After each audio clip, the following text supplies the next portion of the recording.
bonsoir tout le monde, je m'appelle Yann Roche, bienvenue en direct de la mission Viriliste, épisode du 27 juin 2025. Montage et revue d'actualité Viriliste, podcast audio détérioré à la fin du direct sur YouTube. Venez combattre la censure avec moi sur Rumble, TikTok, Substack et YannRoche.com. Êtes-vous prêts pour la révolte des gueux? Non, les choix! Les manchettes de la Troisième Guerre mondiale, le nouveau refus global, la guérilla X contre Mathieu Bocoté, son fucking référendum qui me fait chier. On n'en veut plus, ton esti de référendum! T'as pas rapport! Retourne dans ton garde-robe avec tes craquelins, Mathieu Bocoté! Le rapport du SCRS 2024 qui confirme ce que je vous dis depuis des années maintenant. Le Canada n'existe plus. Nous sommes comme l'Inde au 18e siècle, sous colonisation. Et donc, il ne faut que construire des baronnies, des duchés, des évêchés. C'est le rochdisme qui a raison encore une fois. Si vous envoyez assez de super chat, on va avoir les sorcières de la semaine qui attendent depuis bientôt 2 semaines. Et météo covidienne. Et j'ai une entrevue de Bonnie Blue et Andrew Tate que j'ai analysé, décrypté. J'ai 4 pages de notes. Donc, ils ont fait un podcast de 2h30. Je voudrais le débriefer avec vous si vous envoyez assez de dons pour les sorcières de la semaine. Et donc, très important de supporter le rochdisme en vous abonnant sur YannRoche.com, sur Substack, sur Rumble. Et envoyer des dons parce que je ne peux pas continuer ce travail sans vous. Donc, on a eu tout un début de semaine. On a eu ce cessez-le-feu annoncé par Trump juste à la fin du podcast lundi soir. L'émission Viriliste de lundi. Et je vous disais en direct que c'était de la bullshit. Donc, on a suivi ça. Tout le monde en même temps, 10h30 du soir. Le cessez-le-feu comme débute pendant la nuit. Et comme par hasard, il y a eu un petit Benjamin Netanyahu qui aurait dit fuck you, fuck off à Donald Trump, l'empereur. Et donc, il aurait lancé des bombes malgré tout. Et les Iraniens ont répondu. Et les bureaucrates, les fonctionnaires, les politiciens israéliens ont répondu. On va continuer à bombarder. Et c'est de ça que ça avait l'air, donc le cessez-le-feu. Donc, comme je vous avais dit, c'était en direct et moi je le savais. Il y a des gens qui ne me croyaient pas. Mais rendu ici, vous ne pouvez pas le nier. J'avais raison. J'avais raison. J'avais raison. Combien de fois il faut que je le dise? Là, j'essaie de contourner le paywall du Toronto Star. Et j'ai de la misère. Ça marche pas. Fuck you le Toronto Star. Donc, Donald Trump, l'empereur Trump, évidemment, qui a déterminé que les deux belligérants avaient violé le cessez-le-feu qui n'était pas un cessez-le-feu. Et Donald Trump était ben fâché. Et là, évidemment, toute la semaine, tout le monde a commencé à comprendre que, eh oui, le programme nucléaire iranien n'était pas détruit, comme je l'avais dit lundi. Et on avait les preuves. Et tout le monde, en tête de liste, donc le New York Times, qui ont leaké des informations. La vraie information, c'est que on sait fuck all. On sait que focal sur les résultats des explosions. Ensuite de ça, on sait que les Iraniens ont mis du ciment dans les entrées et les bouches d'aération qui avaient été visées. Et ensuite de ça, on a découvert que dans le programme qui avait été préparé 3 mois à l'avance, c'est au printemps qu'ils ont préparé cette opération-là. Donc, dans ce plan-là, il n'y avait pas de détails sur comment on va s'attaquer au stock d'uranium enrichi à 60%. Et donc, ce n'était pas... C'était scripté. C'était préparé d'avance. Et le but, c'était de faire semblant qu'on avait réussi quelque chose pour faire semblant qu'on allait pouvoir proclamer un cessez-le-feu pour faire semblant que la guerre est terminée quand en fait elle continue et c'est une escalade que nous avons vécue. C'est ça la réalité. C'est un coup de bière à 4 bandes, pas 3 bandes, 4 bandes. Parce que en fait, dans la campagne, la croisade néoconservatrice menée par Donald Trump, Pete Hegseth et Pete Hegseth, il faut qu'on sache qu'il a écrit un livre. Et cette croisade-là est là pour but, donc, de constituer le grand Israël comme porte-avions américain. Et donc, pour que l'Empire américain n'ait pas l'opprobre d'être un belligérant, on utilise le bulldog Netanyahou pour faire la job impérialiste que les Américains refusent de revendiquer.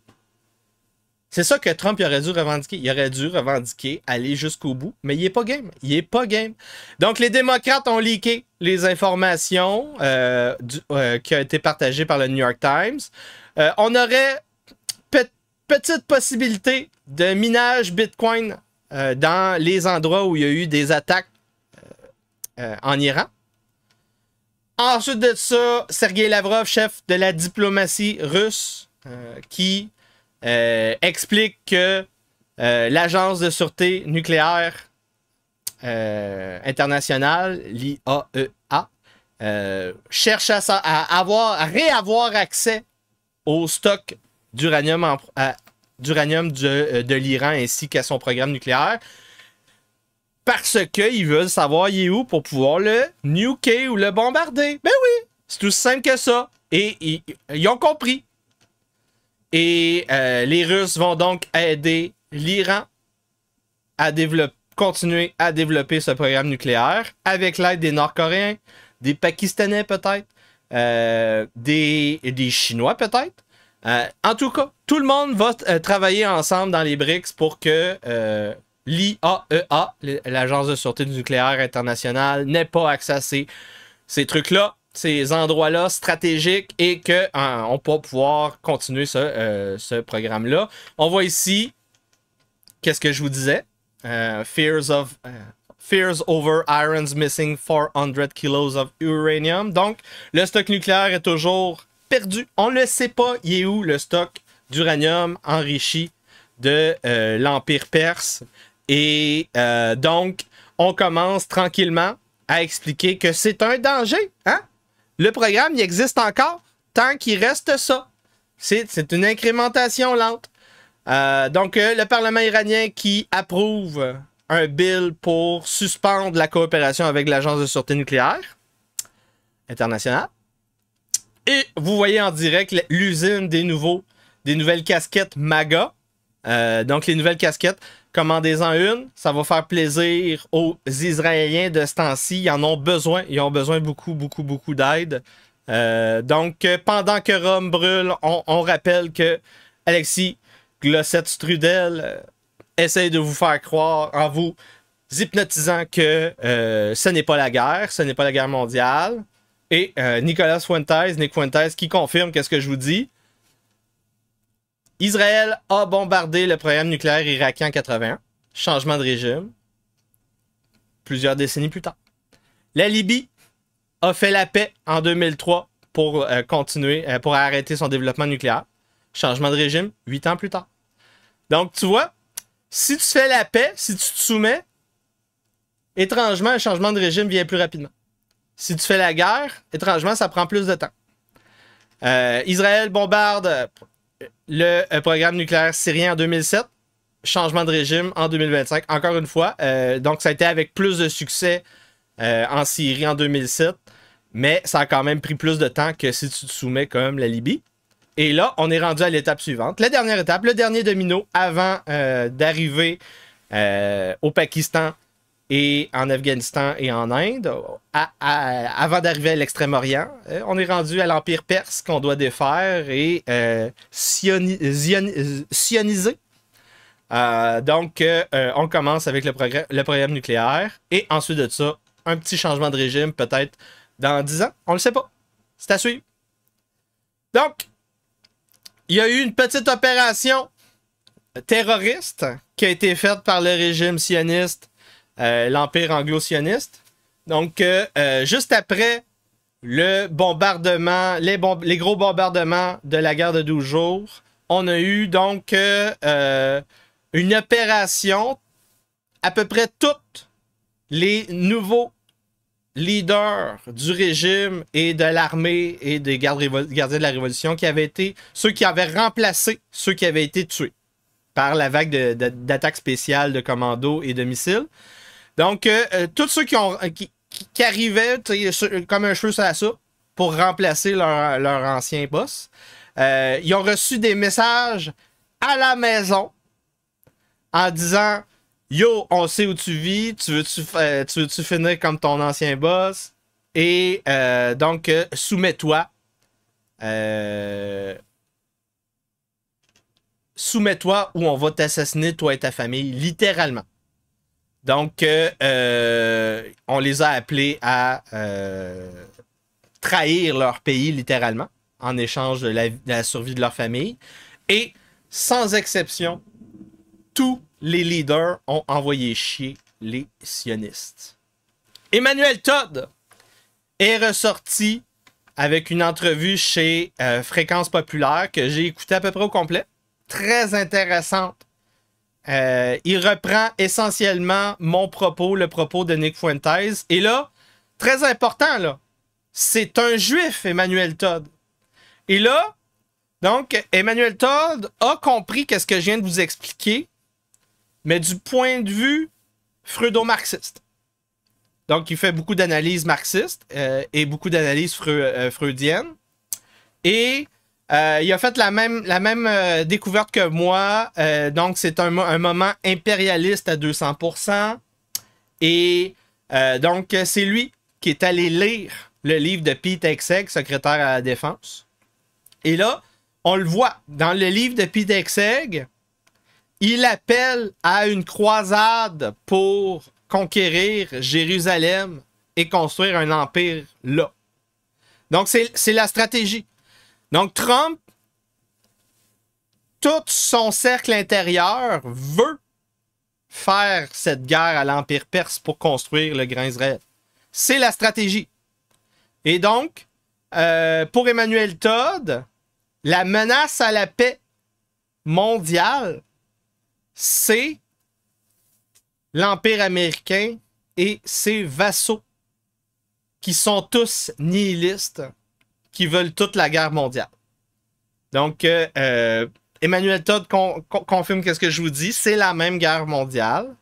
Donc, les vassaux sécularistes, athées, nihilistes d'Israël, de l'Ukraine, de Taïwan vont être utilisés comme proxy dans cette guerre mondiale pour essayer de maintenir l'hégémonie mondiale du nouvel ordre mondial, des accords post-Bretton Woods. Donc, c'est ça. C'est littéralement ça qui est arrivé. Et donc, ultimement, du point de vue diplomatique, du point de vue de la géopolitique mondiale, tu ne peux pas te fier à l'Empire anglo-américain, et ses vassaux.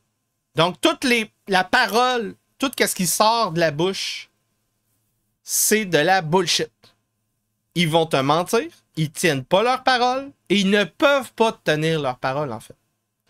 Et donc, les plus grandes menaces à l'équilibre mondial, et pour éviter la guerre nucléaire, c'est l'Empire anglo-américain et ses sbires. C'est aussi simple que ça. Donc, on a Thomas Keat ici qui a fait une grosse analyse du coût économique de la guerre de 10 jours, la première salve de guerre perso-sioniste en 2025. Et ça a fait énormément mal. Donc, rendu aujourd'hui, on est à plus de 40 000 demandes d'assurance, des dizaines de milliers d'évacuations, des milliards de dégâts, plus de la moitié de la ville de Tel Aviv de détruite. C'est désastreux. Et on a des vidéos qu'il va falloir aussi que je download pour la prochaine Guerilla X. Donc, c'est à ça que ça ressemble. Il y a les preuves. C'est les dégâts à Tel Aviv et ce sont des médias de Tel Aviv, des médias sionistes. Donc, c'est à ça que ça ressemble, manger une rincée. Une grosse rincée. Ça veut dire beaucoup de dégâts. Et là, en passant, les gratte-ciels avec du verre pour remplacer le béton, je trouve que c'est pas une bonne idée. Il me semble que la vitre trempée, c'est pas écœurant comme gratte-ciel. En tout cas, je dis ça, je dirais. Donc, oui, c'est pas beau. C'est des belles grosses images dégueulasses.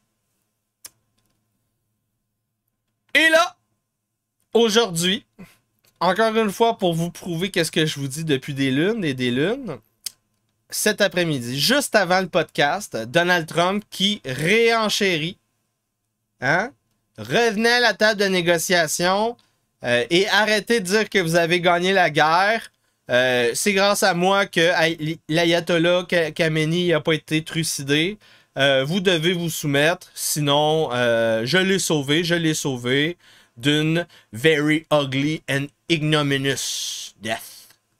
Thank you. Il a pas dit merci. Il a pas dit merci. Donc il a fait le You didn't even say thank you à Zelensky. Il l'a refait pour l'ayatollah. Donc, et soit dit en passant, Haaretz a sorti un reportage aujourd'hui, ce matin, à 6 h du matin, pour vous confirmer que le génocide continue à Gaza.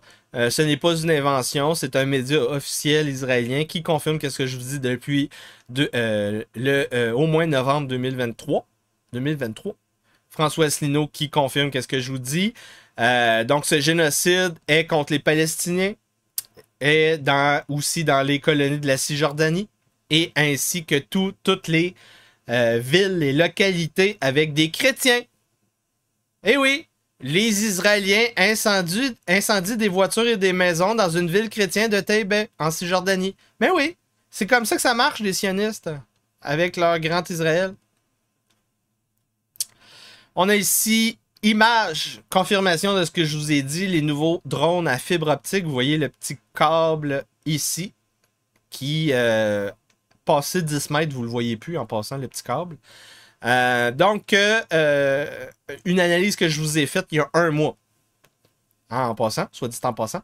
Donc, c'est ça. Les jammers ne fonctionnent plus. Depuis novembre 2024, on a les nouveaux stocks de drones avec littéralement des bobines de 40-50 km de câbles de fibre optique pour des drones. C'est assez léger pour aller à cette distance-là. Je pensais pas que c'était physiquement possible, mais ça se rapproche. Mais bientôt, on va avoir peut-être avoir des câbles de fibre optique la grosseur d'un fil de dentifrice en métamatériaux. Et ça va pouvoir aller peut-être à 100 km et plus. C'est à suivre. Mais donc, c'est ça. C'est à ça que ça ressemble. Et c'est la grande raison de la réussite de l'armée russe à partir du début de cette année. Donc, depuis 6 mois, les Russes font des grosses avancées en Ukraine parce que ils sont capables d'envoyer des marées de drones à fibre optique qui vont à 40-50 km/h, 40-50 km sans pouvoir être jammés par l'armée ukrainienne et ses boss otaniens. Donc, les boss otaniens du proxy ukrainien qui commencent à paniquer. Étrangement, on découvre donc un potentiel logistique et manufacturier pour le complexe militaro-industriel russo-chinois qui fait mal à l'OTAN. Donc, grâce au support du Bélarus et de la Chine, les Russes ont la capacité de sortir des flottes de tanks qui mettraient en danger les États baltiques. Donc, vous voyez quels seront les prochains vassaux à ouvrir peut-être un front face au tsar. Si Ça arrive, ça va être les Polonais et les Chihuahuas baltiques, Estonie, Lettonie et... Estonie, Lettonie et... J'ai un blanc. Lituanie! Avec très peu de population, on s'entend. Donc, on a construction d'un grand mur de mine antipersonnel. Donc, un rideau de fer est en train de tomber parce que je crois qu'ils ont peur de l'immigration des pays de l'Europe de l'Est vers la Russie, qui est en train de devenir de plus en plus riche. Est-ce que ça va être un remake du rideau de fer? Moi, je pense que oui. En tout cas, c'est à suivre. C'est à suivre. Et si il y a une grande guerre maritime mondiale, la mer du Nord, ça, là, ça risque d'être très convoité comme endroit. Donc, c'est à suivre. C'est à suivre. On a des prix de l'inflation pour le début de l'année 2025 et c'est pas beau. C'est pas beau. Le Canada est dans la moyenne, mais c'est quand même très élevé.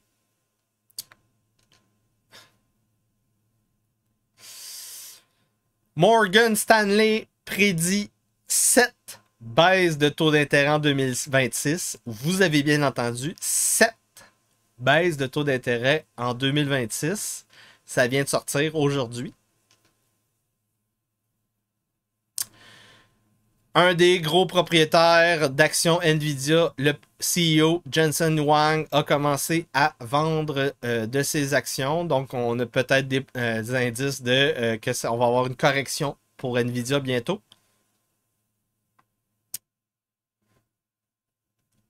On continue à avoir des hausses de salaire aux États-Unis grâce à la guerre tarifaire, guerre commerciale de l'empereur Trump. On a la BS, Bank of International Settlement, qui a sorti son rapport économique 2025 pour annoncer un nouveau programme Next Generation Monetary and Financial System. Donc, il y aurait peut-être, avec la décote, la crise économique à venir prochainement, possibilité donc de remplacer le système par des l'équivalent de tokens, donc des comment ils appellent ça, des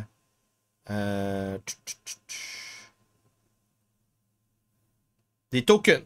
Donc l'équivalent du USDT dans les échanges Bitcoin sur les portefeuilles de crypto-monnaies. Donc c'est ça. Comment on dit ça? Tokenized System.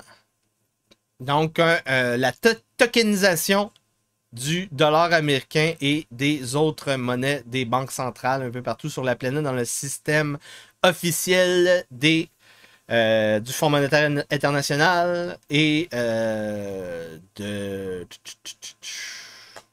la Banque mondiale. Donc, ça c'est bon. On a un communiste, donc un islamo-gauchiste qui a gagné les primaires démocrates pour devenir maire de la ville de New York. Il s'appelle Zoran Mamdani. C'est un 100% communiste. Et je dis bien fait pour les New-Yorkais. C'est bien fait pour eux. Donc, le gars, il a l'air d'un fake comme Vivek Ramaswamy. Il ment comme de l'eau. C'est un 100% communiste qui veut sortir les criminels des prisons et les mettre dans les rues. Il est d'origine indienne, mais c'est un musulman. Donc, ce serait l'équivalent d'un descendant de l'Empire moghol. Et très intéressant.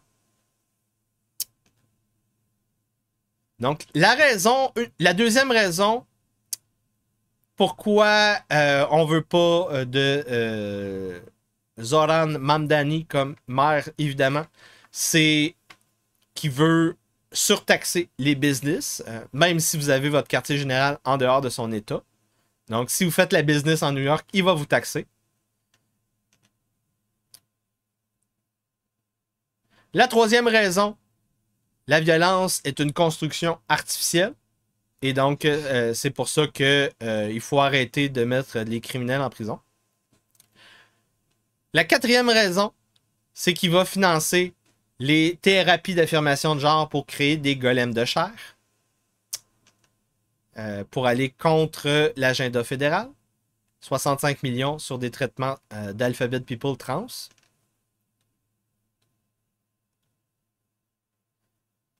Mais la vraie raison pourquoi tout le monde est parti en panique contre cet islamo-gauchiste, c'est pas à cause de tout ce que je viens de vous dire. La vraie raison, c'est parce qu'il a refusé d'aller mettre son front puis pleurer au mur des lamentations sionistes. La vraie... Hey, c'est ça, stablecoin, c'est ça que je voulais dire, Rems. Merci. Oui, donc la vraie raison pourquoi Zoran Mamdani est en train de vivre une grande campagne médiatique coordonnée et par les démocrates modérés et par les conservateurs, néo-conservateurs, c'est parce qu'il ne veut pas aller faire de voyage en Israël. Et là, c'est très intéressant. Donc, au débat des candidats aux primaires, la question posée par l'animateur aux 10 personnes, 9 personnes, c'est est-ce que vous allez faire un voyage si vous allez gagner le poste de maire de New York? Et là, tout le monde dit je vais aller en Israël. Je vais aller pour la 2e fois en Israël. Je vais aller pour la 5e fois en Israël. Ça, tout le monde. Il y en a 8 qui disent ça. Et là, le dude, il dit moi, je vais rester ici.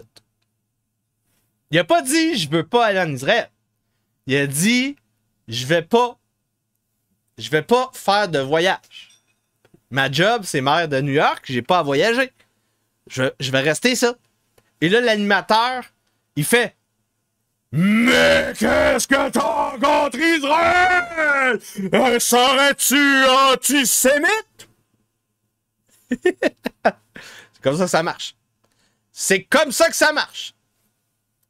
Et donc, les républicains veulent retirer la citoyenneté de Zoran Mamdani, qui a osé refuser d'aller embrasser le mur des lamentations sionistes. Donc, who cares? Évidemment, ce sont les néoconservateurs qui carent le plus. Et c'est pour ça que toutes les fake droitistes vont vous parler de ce candidat. Moi, je dis bien fait pour eux. Et le baron inquisiteur, je dis, soutient ardemment ce candidat à la mairie islamo-gauchiste représentant du rojdisme musulman. Donc, encore une fois, le baron inquisiteur Yann Rochdy va prendre une position difficile, comme avec Marc Lépine. Donc, l'audience suspendue après des débordements. Étrangement, au Québec, on a le droit d'agresser physiquement un présumé criminel, un présumé agresseur. On a le droit de l'agresser et il n'y a personne qui va en prison. Donc, il y a 2 personnes qui ont agressé un accusé, présumé agresseur, qui a le droit à sa présomption d'innocence, en pleine cour, et il n'y a personne qui a fini en prison. Très étrange. Très étrange. Est-ce qu'il y a égalité devant la loi au Québec? Je ne crois pas, mesdames et messieurs. Donc, sauvons Gilbert Rozon. Il a le droit à sa défense. Salomé Corbeau, t'es une crise de menteuse. Je te crois pas. Sorcière, au nom de Jésus-Christ, je t'exorcise. Je t'exorcise. Au nom de Jésus-Christ, dis la vérité. Salomé Corbeau, t'es une crise de menteuse. T'étais consentante.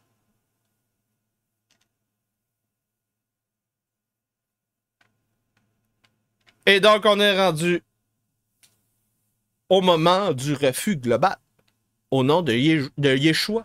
Donc, je vous rappelle, le podcast s'autodétruira à la fin du direct sur YouTube et vous devez vous abonner sur yanrojdi.com, sur yanrojdi.substack.com, sur Rumble, envoyez des dons si vous voulez les sorcières de la semaine, mettez un petit like, très important, et on se revoit dans moins de 10 minutes. Parce que là, je prends acte du fait que je vois les views baisser pendant les montages. Je vais m'attarder à faire plus en sorte que ce soit maximum 10-12 minutes. Jamais plus que ça. Sauf pour les sorcières de la semaine, c'est les seuls montages que vous adorez. Donc on s'en va dans moins de 10 minutes. Les souverainistes, c'est probablement dans mon top 3 des séries préférées. Sérieusement. Grosse étude sur ChatGPT. ChatGPT, plus que tu utilises ChatGPT pour assistance à l'écriture de tes essais, et plus que ta capacité à écrire s'effondre. Donc, on a les données cognitives. Donc, ce qu'on appelle le cerveau de TikTok, c'est parce que tu utilises trop d'intelligence artificielle pour écrire à ta place. Très important. C'est pour ça que moi, j'écris à la main dans mon carnet. Et, soit dit en passant, pour terminer mon émission là-dessus, parce que on a terminé. Il vous reste, s'il y a un Patricien qui envoie 70$, on va voir les sorcières de la semaine. On a 5$ de fil, c'est pas assez. Et donc la semaine prochaine, il y aura, on va recommencer les dons à 0 lundi. Je vous avais fait un débrief de Andrew Tate versus Bonnie Blue. Et on l'aura pas. On l'aura pas. Et là, j'avais, par exemple, je m'en vais voir mes notes de la Nouvelle Inquisition, épisode 12 avec Jean-François Guerrier-Py.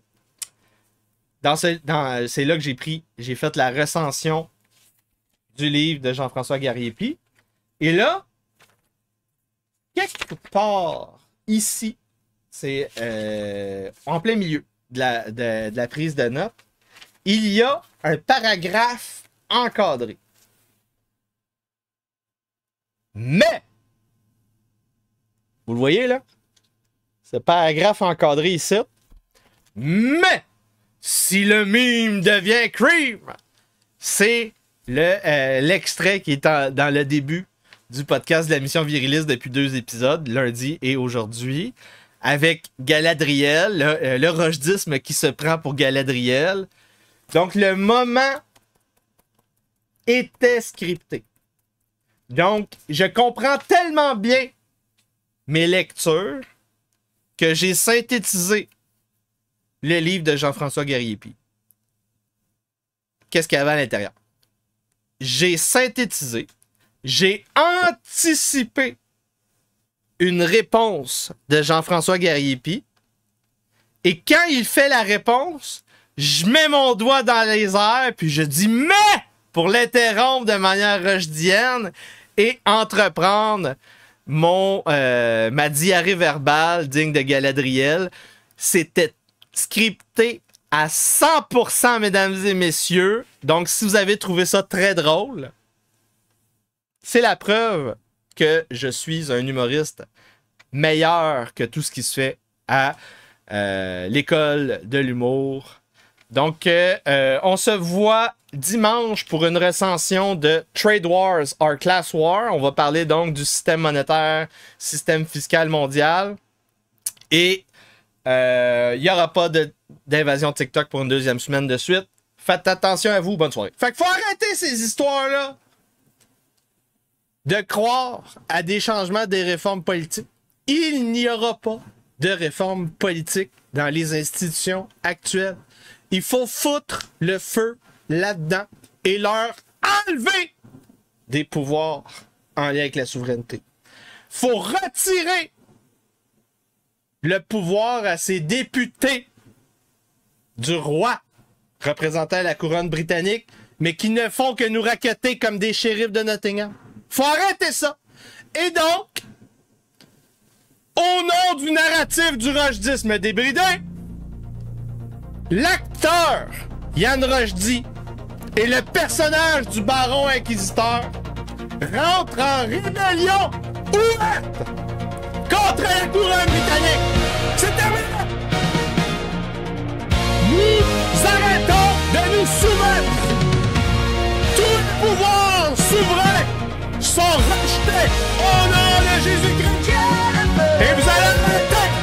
rackettés. C'est terminé. Nous sommes en tapilla. Nous optimisons notre fiscalité. Nous créons des sociétés fraternelles. Nous travaillons dans une mission œcuménique qu'on appelle la Nouvelle Inquisition. Nous construisons la baronnie rochdéenne. Et c'est comme ça que nous allons réparer le Québec. Bonne soirée. Si vous parlez de ce sujet, vous faites partie de l'extrême droite. Littéralement. Shiloh! Où es-tu, Shiloh? Où est la Shiloh québécoise? Parce que le patriarcat est toujours en charge! Le Roche 10 n'a pas de position, mesdames et messieurs. C'est un rêve en dehors de l'espace et du temps, entretenu par les nécromanciens, les sorcières, les moustoches, les princesses et les alphabets tribus.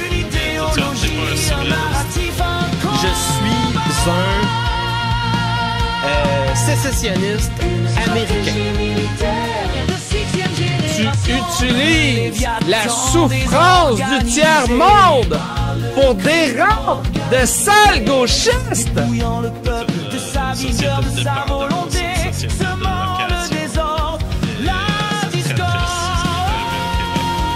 Donc c'est quoi un monde viriliste?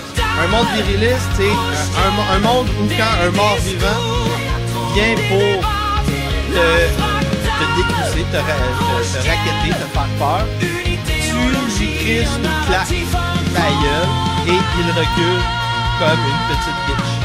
Des propositions contre les fonctionnaires et les ministères qui ne sont pas assez radicales. Il y a des gens qui pensent que j'exagère, que je jouerais un rôle. Vous devez comprendre quelque chose d'important. Je veux littéralement mettre des sorcières sur des bûchers.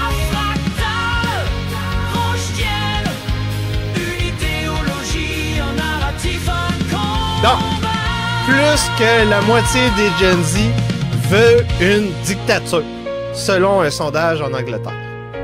C'est en plein Comme le cœur de ce néant qu'a lieu l'éveil du héros, que la fractale